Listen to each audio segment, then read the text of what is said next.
Hello everyone, मैं दीपक sir DLC education अड्डा में आप सभी का स्वागत करता हूं और डिस्कस कर रहा हूं West Bengal board class 10 simple interest chapter से मैं डिस्कस कर रहा हूं क्वेश्चन नंबर 20। देखिए यहाँ पे इस सवाल को पहले पढ़ते हैं, उसके बाद इसे बनाने की कोशिश करेंगे। क्या लिखा हुआ है? Rothin babu deposit the money for each of his two daughter in such a way that when the ages of his daughter will be 18 years. रोथिन बाबू रोथिन बाबू कुछ रुपए जमा करते हैं।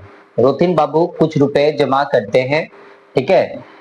किसके लिए जमा करते हैं? तो for each of his two daughter, प्रत्येक डॉटर के लिए। उनके पास दो डॉटर है, ठीक है। इन सच वे, इस तरीके से जमा करते हैं कि when the ages, जब उनका उम्र, ऑफ हिज डॉटर, उनके पुत्रियों का उम्र, विल बी 18 ईयर्स, जब उनके पुत्रियों का उम्र कितना हो जाएगा? 18 साल।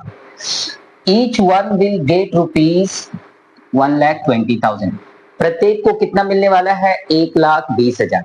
उनके कितनी डॉटर है? तो टू डॉटर है। दोनों डॉटर के नाम से वो कुछ रुपए जमा करते हैं और वो चाहते हैं कि जब वो 18 साल के हो जाए तो उन्हें मिले, क्या मिले? तो रुपया मिले। कितना मिले? तो 1,20,000 रुपया उनको मिलना चाहिए। बोला गया the rate of simple interest per annum है इन द बैंक इज 10%, ठीक है ना। सिंपल इंटरेस्ट जो है वो है 10% पर annum and the present ages of his daughters are, एक का उम्र है 13 साल, दूसरे का उम्र है 8 साल। So let us determine the money he had deposited. आपको बताना है कि उन्होंने कितना रुपया जमा किया, ठीक है, सेपरेटली दोनों डॉटर के खाते में। कितना रुपया जमा किया दोनों डॉटर के खाते में? So in the bank of each of his daughter will get the amount. कितना अमाउंट उनको मिलेगा ये आपको बताना है। तो हम लोग करने वाले क्या है कि सबसे पहले फर्स्ट डॉटर के लिए कैलकुलेशन करेंगे और फिर सेकंड डॉटर के लिए कैलकुलेशन करेंगे। फर्स्ट डॉटर के लिए उन्होंने कितना जमा किया ये भी मुझे नहीं पता है, सेकंड डॉटर के लिए कितना जमा किया ये मुझे नहीं पता है। तो पूरा कैलकुलेशन हम लोग सेपरेटली करेंगे, फर्स्ट डॉटर का कैलकुलेशन और सेकंड डॉटर का कैलकुलेशन। तो चलिए फर्स्ट डॉटर के कैलकुलेशन के लिए पहले मैं बता दूं, यदि फर्स्ट डॉटर के कैलकुलेशन के लिए मैं यदि सोचूं प्रॉब्लम के हिसाब से, तो उनके डॉटर को मिलना चाहिए कितना? 1,20,000 रुपया मिलना चाहिए, ठीक है। 1,20,000 उनके डॉटर को मिलना चाहिए। क्यों मिलना चाहिए? सो देखिए उनके खाते में कितना जमा किया मुझे मालूम नहीं है। तो फर्स्ट डॉटर के लिए जब मैं कैलकुलेशन कर रहा हूं, है ना, फर्स्ट डॉटर के लिए मैं जब कैलकुलेशन करूंगा तो मुझे याद रखना होगा कि प्रिंसिपल कितना जमा किया गया मालूम नहीं है। तो प्रिंसिपल जो भी जमा किया गया, है ना, अभी आप प्रिंसिपल मान लीजिए पी से है, माना कि प्रिंसिपल कितना जमा किया? उन्होंने पी रुपया जमा किया और उनको आई रुपया इंटरेस्ट मिला, ठीक है। फर्स्ट डॉटर के लिए प्रिंसिपल प्लस इंटरेस्ट कितना है? 1,20,000। सिमिलरली यदि आप एटीपी सोचेंगे दूसरे डॉटर के लिए, है ना, सेकंड डॉटर के लिए, सेकंड डॉटर के लिए यदि आप सोचेंगे तो क्या होगा कि उनके खाते में भी कुछ ना कुछ रुपया जमा किया गया। और रुपया क्या होगा? पी प्लस इंटरेस्ट उनको मिलेगा, जो कुछ सालों के लिए जमा किया तो इंटरेस्ट मिलेगा।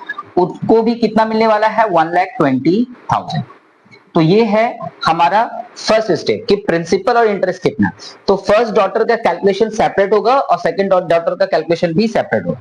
अभी क्वेश्चन ये है कि प्रिंसिपल जो भी इन्होंने जमा किया, प्रिंसिपल जो भी जमा किया उसी प्रिंसिपल के ऊपर में उनको इंटरेस्ट मिलने वाला है, वो भी सिंपल रेट ऑफ इंटरेस्ट मिलने वाला है। अब ध्यान से देखिए कैलकुलेशन ये, ठीक है, ये कैलकुलेशन होना चाहिए। और यहां पे भी ध्यान देखेंगे जो रुपया यहां पे जमा किया गया इसी रुपए के ऊपर में उसको क्या मिलना चाहिए? इंटरेस्ट मिलना चाहिए। तो ये कितना हो गया? 1,20,000, ठीक है। तो दोनों कैलकुलेशन सेपरेट चल रहा है। फर्स्ट डॉटर के खाते में मान लीजिए कि फर्स्ट डॉटर का कैलकुलेशन चल रहा है, आपको कुछ लेट करना पड़ेगा कि मान के चलिए इधर पे इतना रुपए जमा किया गया, इधर पे इतना रुपए जमा किया। दोनों कैलकुलेशन आप सेपरेट करेंगे और दोनों का प्रिंसिपल मान लेंगे पी, दोनों का प्रिंसिपल पी मान लेंगे, या दोनों का प्रिंसिपल आप इधर पे एक्स या उधर पे वाई मान लीजिए, उससे कोई फर्क नहीं पड़ता। तो इन दोनों कैलकुलेशन को हम लोग सेपरेट दिखा रहे हैं, दोनों कैलकुलेशन को सेपरेट करना है हम लोगों को। तो यहाँ पे प्रिंसिपल कितना जमा किया गया आपको मालूम नहीं है, चलिए यहाँ लेकिन आप पी अभी आपको मिल गया।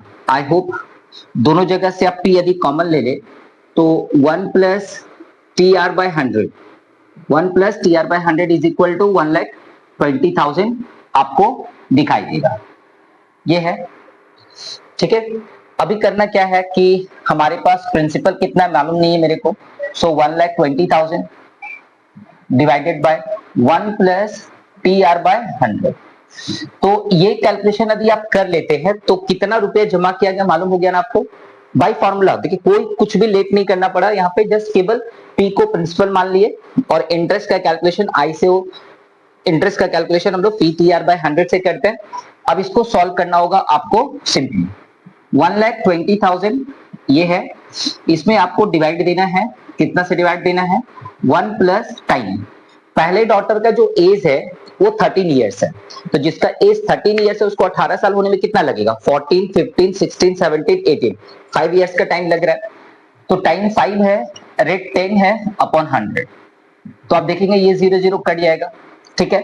5 1 जा 5, 5 2 जा 10, सो 1,20,000, 1,20,000 और डिवाइडेड बाय अभी बचा हुआ है 1 प्लस 1/2, यानी आप इसको कैलकुलेशन करेंगे तो 1,20,000 डिवाइडेड बाय 3/2, यानी कि 1,20,000 इंटू में 2/3, 3 से देंगे तो 3 4 जा 12 होता है 40,000 और 80,000 आपका कैलकुलेशन करके आ गया।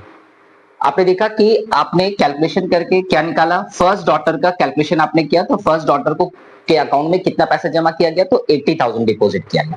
क्या ऐसे ही कैलकुलेशन हम लोग सेकंड डॉटर के लिए भी कर सकते हैं? तो सेकंड डॉटर का कैलकुलेशन कैसे होगा, दोनों में फीस से हम लोग पी कॉमन लेने वाले हैं, तो 1 प्लस टी आर बाय 100 हमने कॉमन ले लिया विच इज 1,20,000। अभी पी इज इक्वल टू क्या होने वाला है 1,20,000, ठीक है, whole divided by 1 plus T R by 100। तो यहां से आपका सेकंड डॉटर का प्रिंसिपल अमाउंट निकल जाएगा।